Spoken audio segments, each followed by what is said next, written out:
लक्ष्मीनगर में लोन दिलाने के नाम पर हुई 96 लाख की धोखाधड़ी। पुलिस ने 4 लोगों को किया गिरफ्तार। पुलिस ने चारों आरोपियों से 30 लाख रुपए कैश किए बरामद।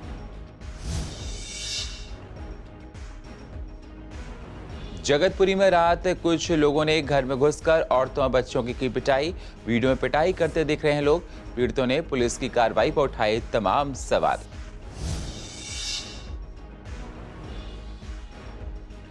पूर्व दिल्ली में नाइट कर्फ्यू लगने से शादी में हो रही हैं परेशानियां।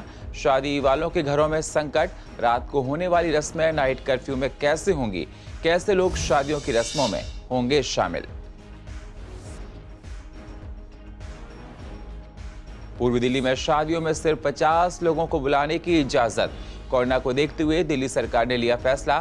कैटरिंग, बैंकेट और टेंट वालों को हो रहा है भारी नुकसान।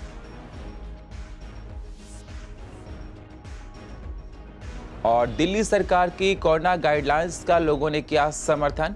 कोरोना से बचने के लिए कहा बरते एहतियात। मास्क, सैनिटाइजेशन है बेहद जरूरी।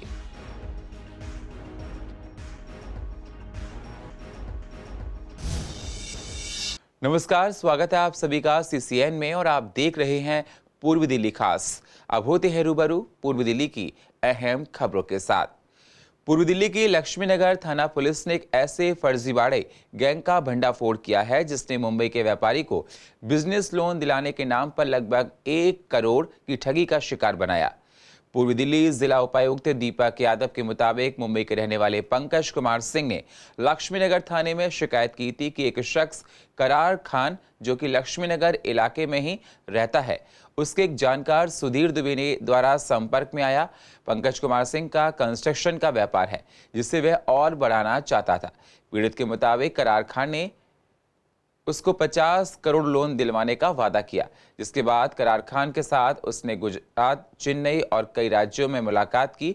इन सब लोगों ने पंकज कुमार सिंह से 1.5 करोड़ रुपए स्टैंप ड्यूटी के नाम पर एडवांस देने को कहा। पंकज कुमार सिंह ने 96 लाख रुपए करार खान, वसीम, संजू और उनके चारों साथियों को दे दिए, जिसके बाद पंकज कुमार सिंह ने स्टाम्प पेपर दिखाने को कहा। गुजरात के वडोदरा में पंकज कुमार सिंह को इन सब लोगों ने फर्जी स्टाम्प पेपर दिखाए और कहा कि बाकी इस टाइम पेपर चेन्नई में लेंगे और पंकज कुमार सिंह के साथ चेन्नई के लिए जहाज से रवाना हुए। चेन्नई पहुंचने के बाद एयरपोर्ट पर स्टाम्प पेपर का बैग गायब हो गया, जिसके बाद बहाना बनाकर एक के बाद एक सभी लोग लापता हो गए। इसके बाद पंकज कुमार सिंह को यकीन हो गया कि उसके साथ ठगी हुई है और उसने दिल्ली आकर लक्ष्मीनगर थाने में पुलिस को शिकायत दर्ज कराई है। दिल्ली के शादरा क्षेत्र थाना जगतपुरी इलाके में कल रात कुछ लोगों ने एक घर में घुसकर औरतों और बच्चों की जमकर पिटाई की। वीडियो में जैसे आप देख सकते हैं कि कुर्सियां, डंडे और चाकू से सब लोगों की पिटाई की। जहां तक कि उन लोगों ने बच्चों को भी नहीं बख्शा, बच्चों का भी हाथ तोड़ दिया और औरतों को भी चाकू से वार किया। किसी की टांग तोड़ दी तो किसी के बाजू पर चाकू मार दिया।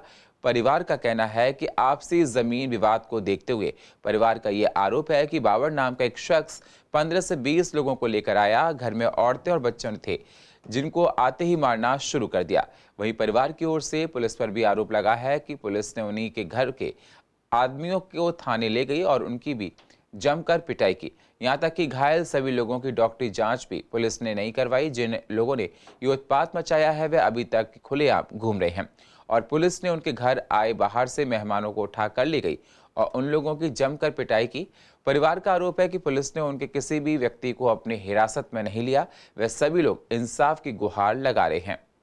हम घर से आए और तो उन्होंने एक समस्या हम गए लिए, हमारी बहू का लड़कियों का इन्होंने वो कर दिया और तो करे पीछे हल्ला में बोझ दिया हमारी गैल। हमारे पास मर्द भी कोई न था। हाँ जी, और घने लड़के थे वहीं बैठे थे। हमने कुछ नहीं करा, घुस का बढ़कर उन्होंने हम मार गिरे। क्यों मारा आपको? आपका नु मारा जी, उनका हमारा मकान है, बाहर लिख लो। हम कह लो तुम्हारा कहाँ से आया भाई? जब तुम्हारा मकान है अपने बाप बुला कर लो। हमने नु कहा मेरा बाप नहीं आ सकता यहाँ से, माँ क्यों नहीं आ सकता? तो क्या कोर्ट में आपने कोई केस दर्ज कर रखा है? हाँ, केस भी है। बदमाश थे जी, बाहर निकाल लेते हैं, चक्कू ले रहे थे। सुबह 4 बजे गए हम उठ के थाने में से, ना मेडिकल में ना थाने में, कहीं भी सुनाई नहीं हो रही।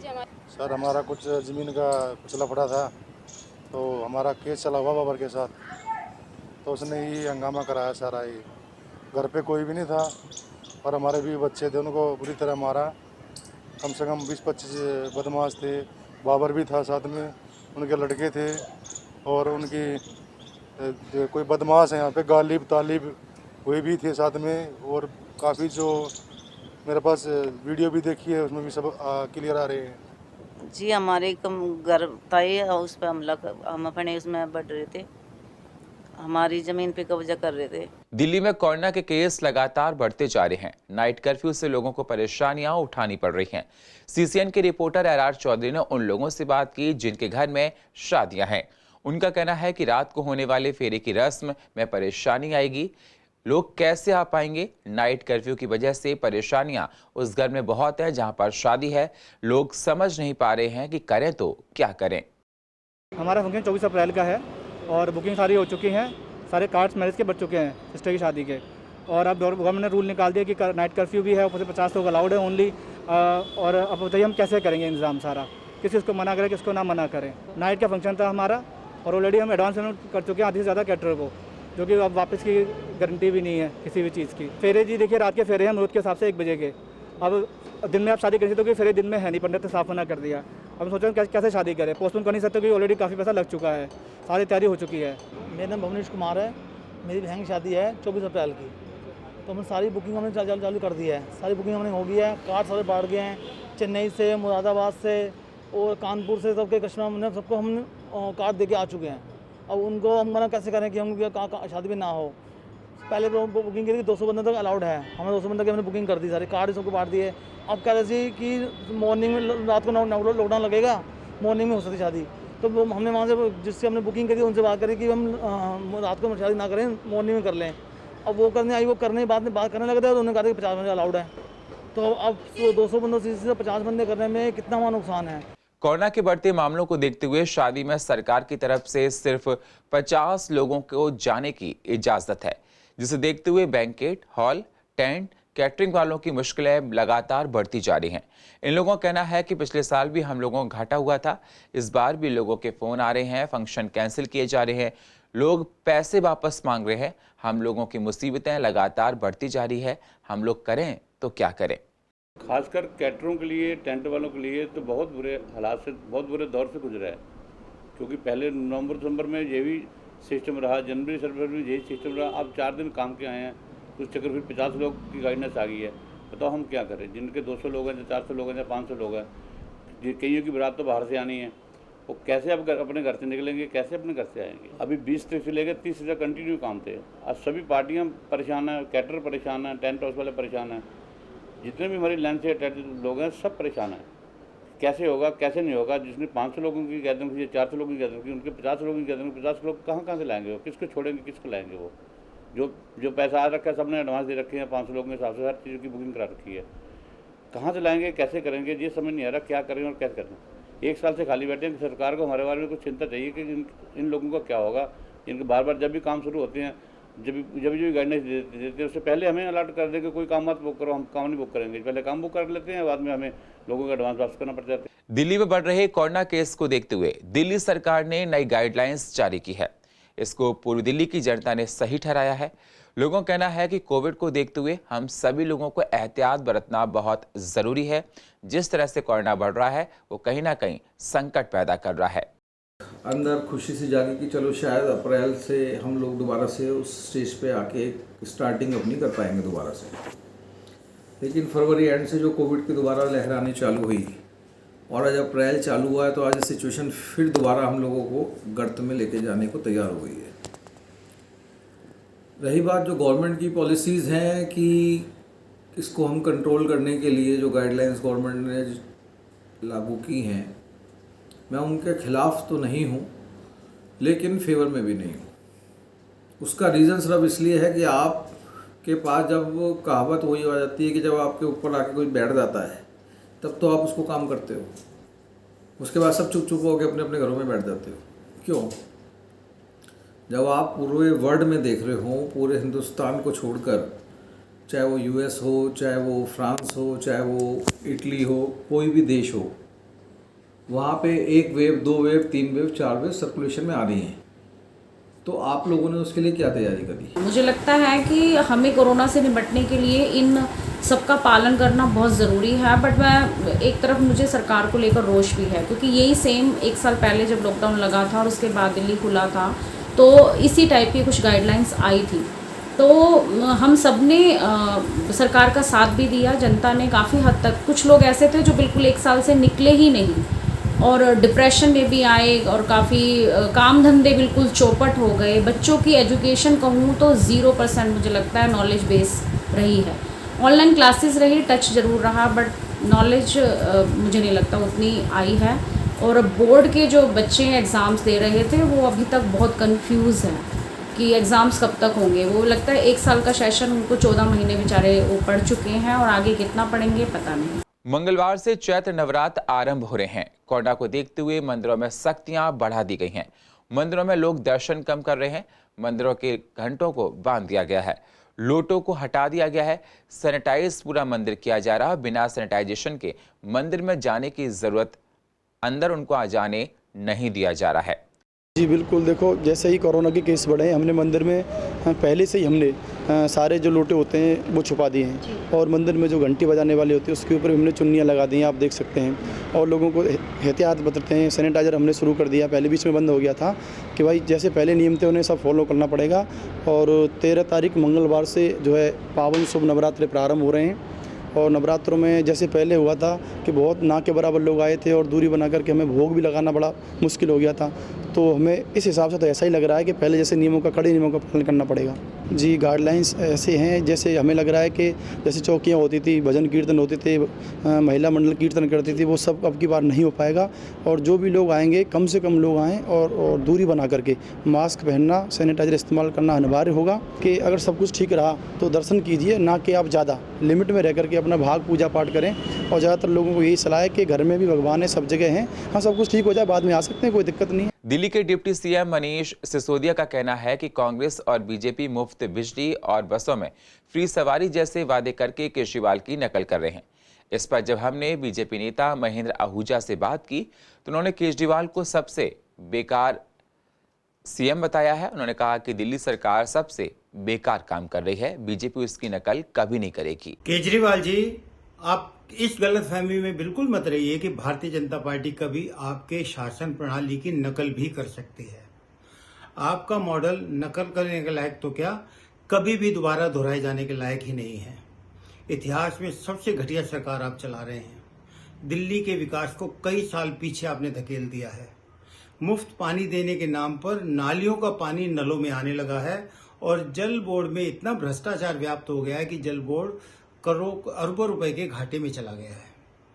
और इसी तरह बिजली के मुफ्त देने के नाम पर जो आपने वोट इकट्ठा किए, बिजली के दाम को कुछ लोगों से निःशुल्क लेने के स्थान पर आपने फिक्स चार्जेस बढ़ाकर शेष समाज को इतनी बुरी तरह चोट पहुंचाई है कि वो कराह रहा है।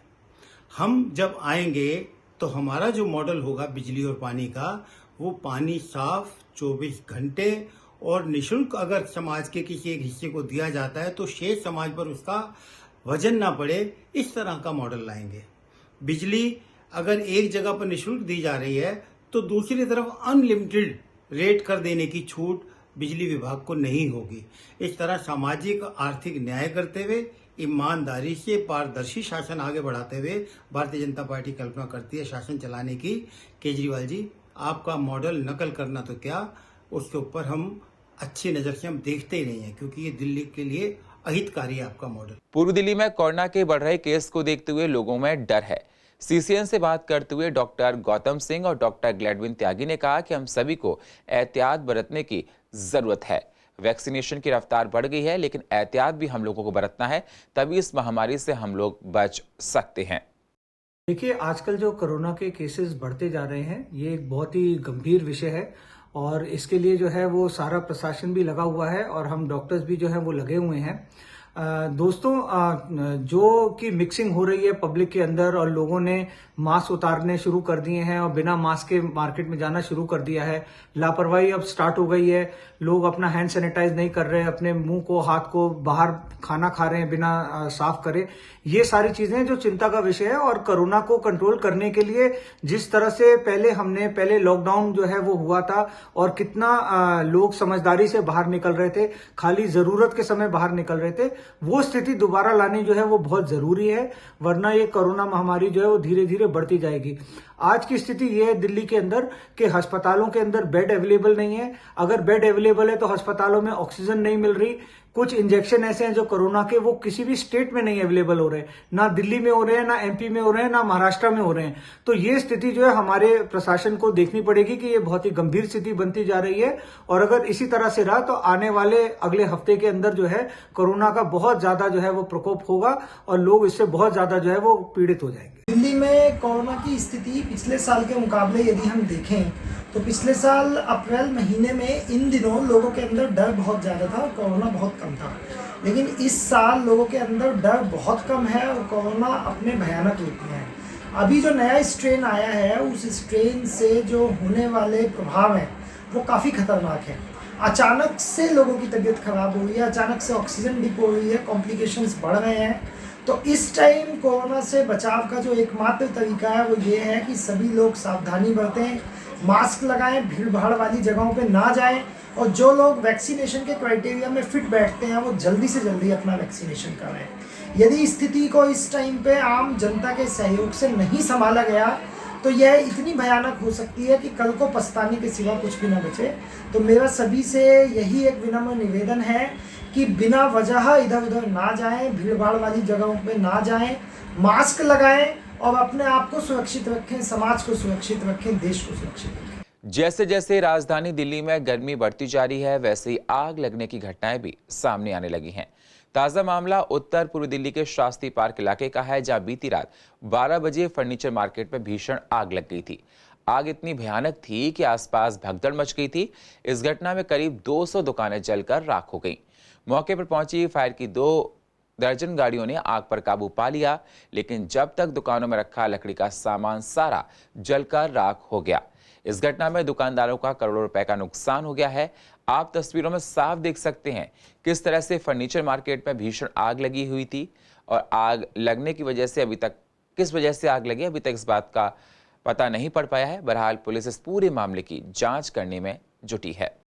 ऐसा नहीं हुआ, हादसे से बच गए, लेकिन BSES वालों को काफी फोन करे लेकिन उन्होंने फोन नहीं उठाया। जब भी फोन 1-2 बार उठाया कि लाइट काट रहे हैं लेकिन लाइट नहीं कटी। तो आग प्लस कैसे लगी? हाँ जी, आग कैसे लगी आप लोग? आग बिजली का मीटर लगा हुआ था BSES वालों का छोटा, तो उसमें पहले थोड़ी सी आग लग रही थी, बुझाने की कोशिश करी लेकिन वो बुझी नहीं। फिर उसके बाद फैलते चले। हमने रेगुलर फोन कर रहे हैं BSES वालों को, कोई रिस्पॉन्स नहीं आ रहा वहाँ से, ना फायर ब्रिगेड आई ना BSES वालों को रिस्पॉन्स आया। आधे घंटे तक और एक टाइम हुआ है कि खंभा भी पूरा ब्लास्ट होकर नीचे गिर चुका है। पहला वाकया हुआ है यहाँ पर।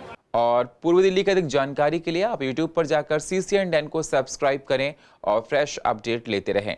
और फिलहाल पूर्व दिल्ली खास में इतना ही। बाकी खबरों के लिए आप बने रहिए CCN के साथ। तब तक के लिए नमस्कार।